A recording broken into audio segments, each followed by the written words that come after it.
Invitamos a la doctora Raquel Linares. Ella es nefróloga pediatra del Instituto de Salud del Niño San Borja, y el tema que nos va a hablar, ya es el último, es sobre alteraciones del metabolismo de calcio y fósforo.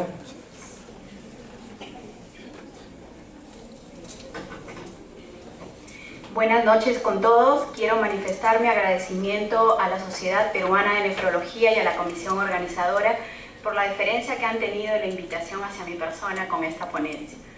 Alteraciones del metabolismo de calcio y fósforo es el tema que el día de hoy vamos a abordar.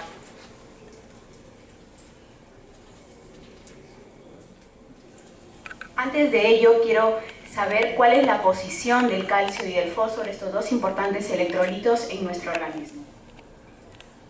El calcio casi 23 gramos por kilo de peso y el fósforo casi 12 gramos de kilo de peso. En situaciones de equilibrio o de homeostasis, el ingreso del calcio se da a nivel duodenal aproximadamente 250 miligramos y estos son los excretados también a nivel renal. El volumen extracelular tiene una concentración de calcio que se mantiene estable y esta representa solamente el 0.1% de todo nuestro calcio en nuestro organismo. Sin embargo, resulta importante conocerlo. Existen dos tipos de calcio, uno no difundible o difusible, que está asociado principalmente a albúmina en un 90% de esta concentración que ahí señalamos, y en un 10% a globulina, que solamente tiene relevancia clínica cuando se asocian a patologías como mieloma múltiple, por ejemplo. El otro es el difusible o filtrable, que está asociado o representado por el calcio iónico fisiológicamente activo y el unido a aniones como bicarbonato, lactato, sulfato, etc. Tienen influencia, es conocido que está influenciado por la unión a la albúmina, por el pH y esto también por el sodio, sobre todo por la carga de sodio, la cual está relacionada con la reabsorción de calcio a nivel proximal. La reabsorción del calcio se da principalmente de manera pasiva a nivel del túbulo proximal y hace ascendente gruesa de Henle, en un 90%. Esta reabsorción es netamente pasiva, sin influencia hormonal. En el distal tenemos un 8% que sí tiene una influencia hormonal y es transcelular. Esta es una célula del túbulo proximal. Vemos que el calcio ingresa a nivel paracelular, como estamos mencionando, y si bien es cierto, mencionamos que no tiene una influencia hormonal, pero sí tiene una influencia importante del sodio, y es importante que nosotros conozcamos esto, porque sabemos que a este nivel hay una retrodifusión de sodio que aumenta las cargas positivas en la luz y aumenta la posibilidad de absorción de calcio. Es por eso que las primeras medidas que nosotros tomamos en el caso de hipercalciurias es la restricción de sodio antes que la restricción de calcio. Hay una reabsorción también transcelular, pero es mínima.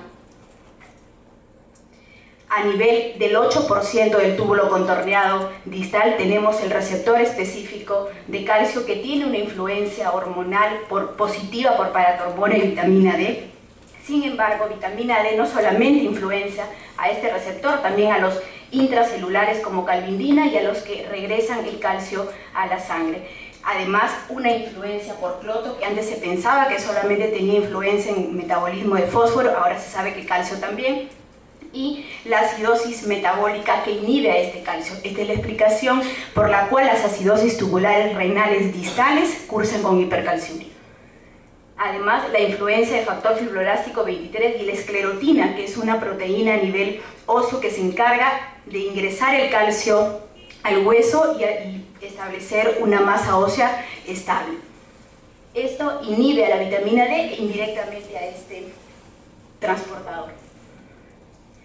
Con el fósforo, similar, situaciones de equilibrio, ingresa a nivel ileal principalmente 900 miligramos y se excreta así. ¿Qué representa a nivel sérico este fósforo? También unido a fosfato inorgánico, luego a fosfolípidos y a este solamente un 0.1%, quizás menos, de todo el fósforo a nivel extracelular. La reabsorción es harto conocido que solamente al túbulo proximal 80%, ¿verdad? Ahora Brenner ya señala que esta reabsorción no es del todo cierta. También tenemos en recto proximal y en distal. ¿Bajo la influencia de quién? De paratormona. En situaciones en donde no tenemos paratormona, esta reabsorción se incrementa hasta 3 veces más su valor. Los receptores dependientes de sodio, sodio fosfato, a nivel de la luz proximal y del distal.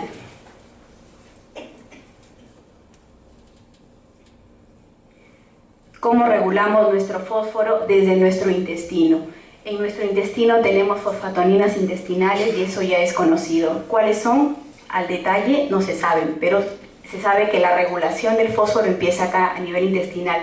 En minutos, sobre una carga de sodio se activan estas fosfatoninas y hay regulación. Si no sucede esto, no se logra, en horas empieza el equilibrio. Si yo tengo una sobrecarga de sodio en la dieta, se van a activar mis hormonas fosfatiúricas, quienes son paratormona y nuestras fosfatoninas a la cabeza, fibroelástico 23, e inhiben vitamina D.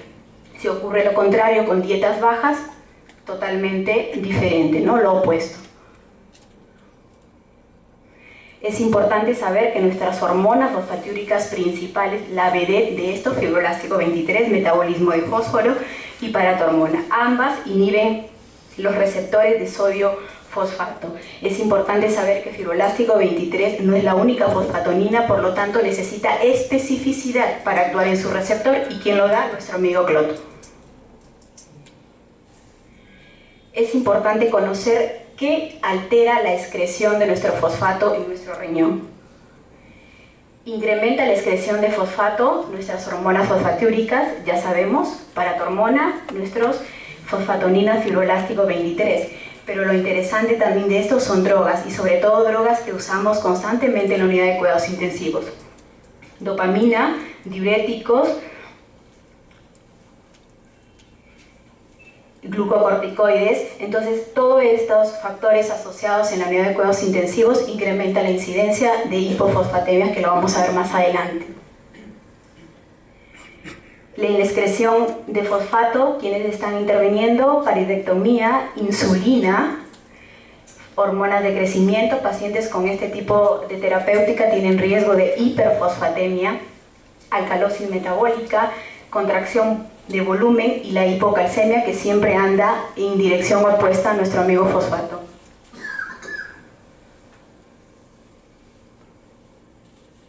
La hipercalcemia, por suerte nuestra, tiene una incidencia bien baja, hasta un 0.2%, y la prevalencia general en hospitales llega hasta un 3%, y en la población normal o ambulatoria hasta un 4% cercano. Las causas, ahí está el problema.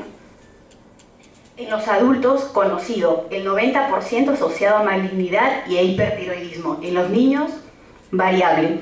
Están asociados a diferentes causas, a la edad pediátrica, a las comorbilidades, a las drogas que están recibiendo este tipo de pacientes, y nunca olvidar, sobre todo porque hay artículos que reportan hipercalcemias idiopáticas porque no llegan al diagnóstico, siempre tener en cuenta que pueden estar asociados a alteraciones genéticas, sobre todo en pediatría. ¿Cómo me enfoco ante un cuadro de hipercalcemia? Primero, ante un cuadro de hipercalcemia, siempre tengo que estar dosando mi paratormona. ¿Hay una respuesta fisiológica a mi hipercalcemia? Sí, muy bien, encuentro disminuido, esa es mi respuesta fisiológica, lo que yo estoy esperando encontrar. Entonces entro a buscar otras causas hormonales, péptido relacionado a paratormona, por ejemplo. Si lo encuentro elevado, asociado a malignidad, pero no siempre a malignidad, porque ahora se sabe también que este péptido se encuentra en la placenta y es el responsable del aumento de calcio excesivo en los pacientes neonatales. Yo lo encuentro bajo, entonces me voy a buscar vitamina D. Tengo vitamina D incrementada, tanto la activada como la no activada, sobredosis de la misma. Solamente la activada está incrementada, enfermedades granulomatosas que a través de macrófagos incrementan la acción de una alfa-hidroxilasa, que es la que lo activa. Las dos están bajas, entonces no tengo problema hormonal, encuentro otras causas, tal vez inmovilizaciones, tumores locales, exceso de vitamina D, drogas o el síndrome de leche alcalina. ¿Qué pasa si yo no tengo una respuesta adecuada? Hipercalcemia, incremento de paratormona de manera anormal, entonces evalúo cómo está respondiendo mi riñón ante esta náusea. Mi riñón responde bien, excreta bastante calcio, perfecto, hiperparatiroidismo primario o terciario o tal vez litio. No responde adecuadamente ahí la causa hipercalciuria, hipercalcemia con hipercalciuria familiar, mutación del receptor sensible de calcio que vamos a ver en estudio más adelante, tiene una incidencia importante y considerable. Y si no, tal vez un hiperparatiroidismo severo neonatal. La sintomatología es conocida por ustedes, sabemos que el calcio tiene un desempeño en el sistema muscular y cardiovascular, entonces las patologías y las manifestaciones van a estar asociados a ello, pero sobre todo en los pacientes pediátricos son síntomas inespecíficos, solamente asociados a letargia y malestar general. Este es un estudio hecho en Toronto con una población pequeña, dirían ustedes, 32 solamente pacientes, pero de todos los estudios revisados es la que tiene mayor población de estudio debido a que la incidencia de esta patología es baja. Es un estudio prospectivo en 3 años en un hospital de referencia pediátrico en donde se estudió 32 niños dentro de los 2 primeros años de edad, en promedio 6. ¿Y para qué nos sirvió este trabajo? Porque nos habla acerca de las manifestaciones clínicas primordiales y los resultados acerca de la utilidad de los métodos diagnósticos. Miren, aquí encontramos como hallazgo incidental un 38% falla de medro en el 19%, letargia en el 25%, anormalidades esqueléticas 6%, constipación 12% y la nefrocalcinosis que siempre buscamos en un 1/3%. Solamente en el 14% pudieron llegar al diagnóstico, en el otro como posible. Quiere decir que un 70% de estos pacientes quedaron sin ningún diagnóstico. Entre los que se llegó al diagnóstico, que es el 14%, la hipercalcemia con hipocalciuria familiar, alteración del receptor sensible de calcio, fue la más responsable. Luego un síndrome de Williams y una displasia renal. Entre las posibles solamente asociados a resistencia de vitamina D. Pero en este grupo pequeñito de 2, quiero centrarme.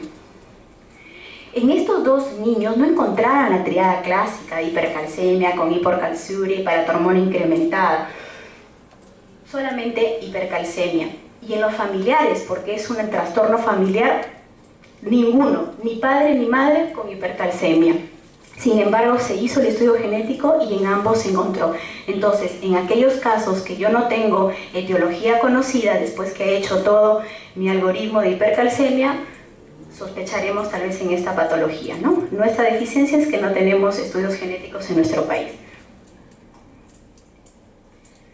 Entonces, ¿qué se concluyó? Que se debe incluir al estudio genético del receptor sensible de calcio dentro de nuestro algoritmo diagnóstico. Otro estudio hecho en Australia, ¿no? También es un estudio con 11 pacientes. Las poblaciones son pequeñas. ¿Qué es lo resaltante y lo bonito de este estudio? Son niños dentro de los 2 primeros años de edad con característica principal falla de medro. Que además tuvimos prematuros, hematuria y la nefrocalcinosis, a diferencia del estudio anterior, hasta en el 70% se encontraron. Cuando voy a ver calcio, todo definitivamente es un criterio de inclusión con hipercalcemia, pero la hipercalciuria no corresponde con la nefrocalcinosis. Miren ustedes, el punto de corte aquí es 2.2. Nosotros tenemos niveles tan altos como 5 y como 6.7. Hipercalciurias importantes, nefrocalcinosis en 1. En el siguiente, normal, no hay alteración. Nos vamos a los valores más bajitos. 2 y 1.6. 1.6 sí nefrocalcinosis, 2 no nefrocalcinosis. No hay una correspondencia entre hipercalciuria y nefrocalcinosis. Y esto es importante para nosotros porque ¿cuántos niños seguimos con hipercalciuria y no tienen etiología? ¿Cómo fueron tratados? Mire, en los 3 años de seguimiento casi el 90% negativizó hipercalcemia, pero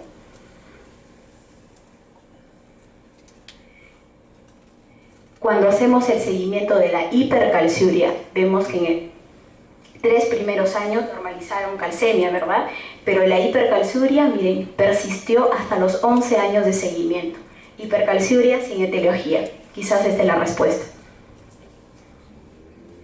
Estos son todo lo que hemos incluido en nuestro estudio de hipercalcemia, incluyendo los estudios genéticos. ¿Cuál es el manejo? 2 objetivos principales.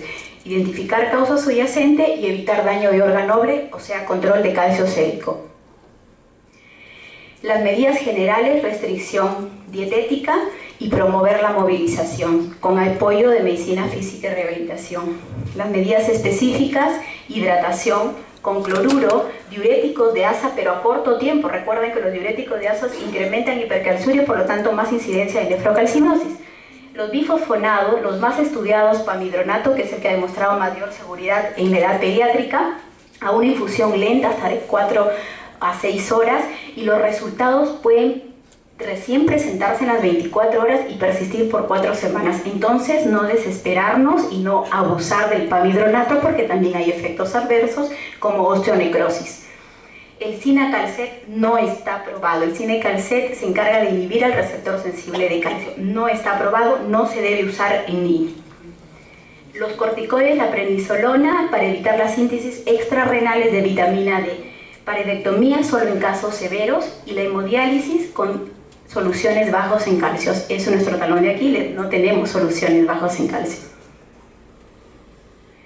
La hipocalcemia, vean que los prematuros, y mientras más chiquitos son, toleran valores mucho más bajos, y la prevalencia sí es mucho más alta, 10 a 18% en hospitalizados, y esto se incrementa terriblemente en la unidad de cuidados intensivos. Si yo tengo una disminución de calcio, ¿quién me lo censa primero? Receptor sensible de calcio, que se encuentra a nivel de hormona paratiroidea. Muy bien, se libera hormona paratiroidea para regular, aumenta la reabsorción a nivel distal, aumenta la 1-alfa hidroxilasa para incrementar vitamina D, y se incrementa la reabsorción ósea. El calcio finalmente se regulariza. ¿Qué pasa con la esclerotina? Recuerdan que era una proteína ósea. Bueno, se tiene que inhibir, porque lo contrario produciría efectos contrarios a la paratormona. Un estudio de hipocalcemia es un estudio retrospectivo, una revisión de 11 años, pacientes incluidos desde 3 días de vida hasta los 10 años de edad. ¿Cuál fue la causa preponderante? Pseudohipoparatiroidismo, seguido de hipoparatiroidismo y raquitismo asociado a vitamina D. La hipomagnesemia solo en un caso, y sobre todo en niños grandes. Miren, la mayor cantidad de hipocalcemia en niños menores de 3 meses. Ahí los neonatólogos, ojito. Y las características, convulsiones en casi todo el grupo. En el de 29 a 25 convulsionan. Luego se presentan con cataratas, o sea, también requieren un estudio oftalmológico estos pacientes, ¿no? Con osteodistrofia, falla cardíaca, tetania y síntomas extrapiramidales. En los pacientes, esto fue lo que en todos los pacientes solicitó: calcio, fósforo, fosfatasa alcalina, paratormona, función renal, albúmina, un electroencefalograma. Recuerden que las convulsiones fue el síntoma preponderante, y una radiografía de muñeca. En el pseudohipoparatiroidismo, que es el que causa mayor hipocalcemia en este grupo, se hizo también un estudio de perfil tiroideo, un estudio de tomografía craneal para buscar calcificaciones, y un examen oftalmológico. Este es una hipocalcemia, un estudio en recién nacidos, en donde manifiesta que hay hipocalcemia de inicio temprano en los 3 primeros días de vida, pero sobre todo asociado a factores de riesgo como prematuridad, asfixia, preeclampsia, madres diabéticas, madres que toman anticonvulsivantes, o con hiperparatiroidismo materno. ¿Cuál es el manejo de la hipocalcemia en neonatos? Siempre se trata la hipocalcemia, por más que tenga síntomas o no. Si tiene síntomas, 80 miligramos por kilo por día de calcio elemental, que es 8 mililitros por kilo de día de gluconato de calcio al 10%. Recuerden que un cc de gluconato de calcio al 10% es 9 miligramos de calcio elemental. Esto se va disminuyendo después de las 48 horas a un 50%. Si tiene síntomas, definitivamente tengo que usar bolos, 2 ml por kilo, ¿no? Diluido al medio con dextrosa al 5% sobre 10 minutos con monitoreo cardíaco. No se controla, puedo repetir esto en 30 minutos y cuando ya controló, sigo con infusión continua por 48 horas, así los síntomas hayan cedido. Y luego de 48 horas de haber cedido y estar con infusión, nuevamente disminuyó el 50%. En prematuro siempre se recomienda la profilaxis y se prefiere la infusión continua a los bolos cuando ya la sintomatología ha cedido.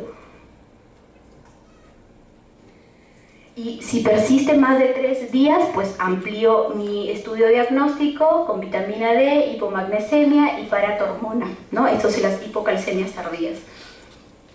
Y el manejo en la población pediátrica en general es muy similar. Si es una aguda con bolos de 20 mililitros o 20 miligramos por kilo de calcio elemental, que equivale a 2 ml de gluconato de calcio. Pero sin embargo, en este mismo estudio se hizo un grupo de pacientes en donde utilizó solo 0,5 y esta fue una maniobra eficaz y sin ningún riesgo. El mantenimiento siempre insiste, cedes con bolos y sigues con infusión por 24 a 48 horas sin suspender. Monitoreo siempre de calcio y evitar la coadyuvación de la administración con bicarbonato que puede precipitar y sobre todo también tener una vía endovenosa muy pequeño el margen de error. La prevalencia, 71% de pacientes críticos. En la población infantil, la moderada, hasta un 25% y la severa hasta un 12%, pero de todos estos el 20% estuvo en la unidad de cuidados intensivos. ¿Cuáles son las causas? Depende de dónde está la alteración. Si la alteración está en la reabsorción de fósforo a nivel intestinal, quiere decir que nuestras fosfatoninas intestinales no funcionaron por malnutrición, por diarrea, por resistencia o deficiencia de vitamina D, por algún problema gastrointestinal o por sondas quizás.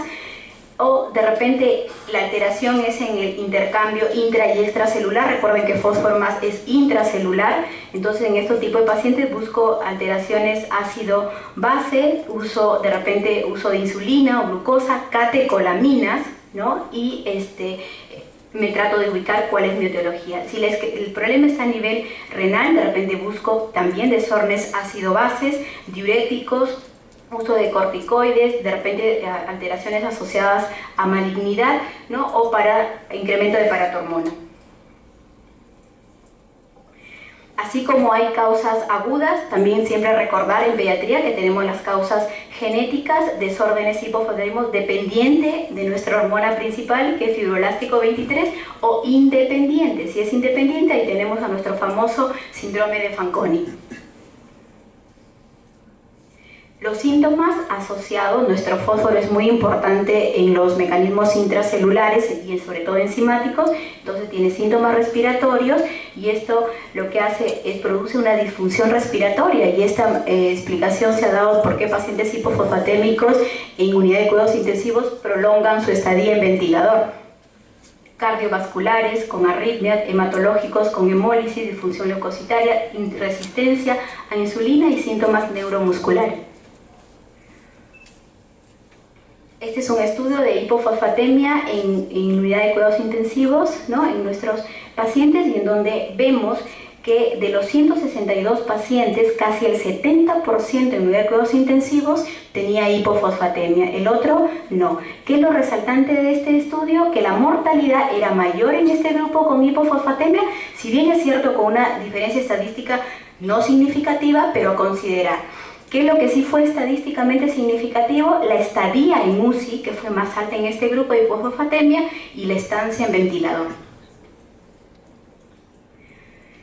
Miren las características del grupo con hipofosfatemia y sin hipofosfatemia. Pacientes que usaron más dopamina, más esteroides, más insulina, valproatos, ¿no? Y son pacientes con malnutrición, sobre todo acá. Si bien es cierto, miren, la población de repente es pequeña, no hay mucha diferencia significativa, pero son factores que nos explican fisiológicamente, entonces definitivamente deben estar presentes. En nuestro Perú solamente tenemos nuestro fosfocalium o fosfato de potasio, es el único que está, ni siquiera está en el PENEMU, que es el registro nacional que tiene el CIS, sino que lo tenemos que obtener de manera externa, ¿no? La corrección, cuando los valores del fósforo están a este nivel, 4 miligramos por kilo, siempre en infusión lenta de 6 horas y hasta que el fósforo sea 2 miligramos, es decir, llevar hasta una hipofosfatemia moderada, o sea, las severas siempre se corrigen. El fósforo sérico, cuando tenemos más bajo, hasta 8 miligramos y cuando tenemos por debajo de 1, hasta 10 miligramos. El mantenimiento endovenoso y vía oral en estas dosis, ¿no? Y el estudio siempre es un metaanálisis en población general, adultos y niños, en donde muestra que la reposición con fosfato endovenoso es segura en casi todos los metaanálisis. Hay factores adversos, principalmente hiperfosfatemia y hipercalcemia, pero leves. La hiperfosfatemia, finalmente con esto terminamos, ¿no? Acá están los valores del grupo etario de hiperfosfatemia. ¿Cuál es el manejo? Básicamente restricción de fosfato, hidratación, quelato de fósforo y diálisis, pero diálisis prolongadas, más de 4 horas por día durante toda la semana, o diálisis nocturnas. Nosotros, por falta de recursos humanos y estructurales, no lo podemos hacer. Entonces echamos a buscar a lo que tenemos, quelatos de fosfato. Un estudio con sevelamer. Sevelamer ya estudiado en la población adulta, pero que hay en niños. Es un estudio en donde trata de probar la seguridad de sevelamer con la hiperfosfatemia en pacientes con síndrome de lisis tumoral. Fueron solamente 17 población niños con diferentes trastornos tumorales, ¿no? Con clínica y laboratorial de síndrome de lisis tumoral. Que se mostró, todos fueron manejados con sevelamer a dosis de 50 por kilo por día. Acá están las dosis topes que usaron en esta población pediátrica y en ninguno de ellos se presentó efectos adversos reportados. Entonces es seguro. Pero está bien, no queremos usar sevelamer por los efectos gastrointestinales. Hay otra opción y eso nos dice este estudio. Es un estudio que usa sevelamer en el pretratamiento de los productos dietéticos diarios, incluido la leche materna, tanto sevelamer clorhidrato como carbonato. ¿Qué productos usaron en la dieta? Leche de vaca, leche materna, leche de fórmula y leches enterales. Miren, tanto con sevelamer hidroclorhidrato como carbonato. En todos hubo un descenso significativo del fosfato, en todos, sin darle de tomar al niño, solamente tratando la leche con aquel alimento. Pero ¿qué tuvo de efecto adverso? Que el calcio me bajó notablemente, sobre todo en la leche materna. Entonces, si yo tomo la opción de esta medida, tengo que estar pendiente de cómo están mis valores de calcio sérico. ¿Qué podemos concluir? Que el pretratamiento de los productos dietéticos diarios con sevelamer es una opción segura y nos reduce los efectos adversos de sevelamer vía oral en niños. Gracias.